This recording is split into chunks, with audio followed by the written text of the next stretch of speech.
భూమి మీద పన్ను కట్టడం అనేది బహుశా దాదాపుగా సెటిల్డ్ కల్టివేషన్ అంటే ఒక చోట ఉండి వ్యవసాయం చేసుకోవటం మొదలుపెట్టినప్పటి నుంచి కూడా ఏదో రూపకంగా భూమి మీద పన్ను ఉంటూ వస్తుంది.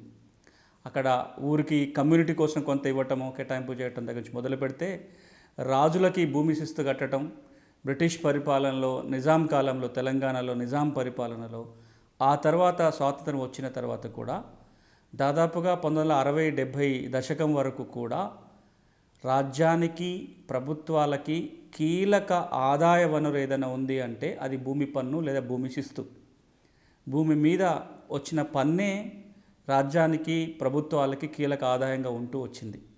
దానికోసమే ఎవరి నుంచి పన్ను వసూలు చేయాలి, ఎంత పన్ను వసూలు చేయాలనే నిర్ధారణ కోసమే భూముల సర్వే జరిగింది, భూమి రికార్డులు తయారయ్యాయి. తెలంగాణ విషయానికి వచ్చినట్లయితే 1940లోనే భూముల్ని సర్వే చేసి ఏ భూమికి ఎంత పన్ను వసూలు చేయాలి, ఎవరి దగ్గర నుంచి వసూలు చేయాలనే రికార్డు తయారైంది. అదే సేత్వార్. సేత్వార్లో మన ఎప్పుడైనా మీరు పాత సేత్వార్ తీసి చూస్తే సేత్వార్లో ఏముంటుంది? సర్వే నెంబరు, అందులో విస్తీర్ణము, అది ఏ రకమైన భూమి, ఎంత పన్ను వసూలు చేయాలి, ఈ పన్ను ఎవరి దగ్గర నుంచి వసూలు చేయాలి, ఎవరిది ఆ భూమి అనే పేరు కూడా రాసి ఉంటుంది.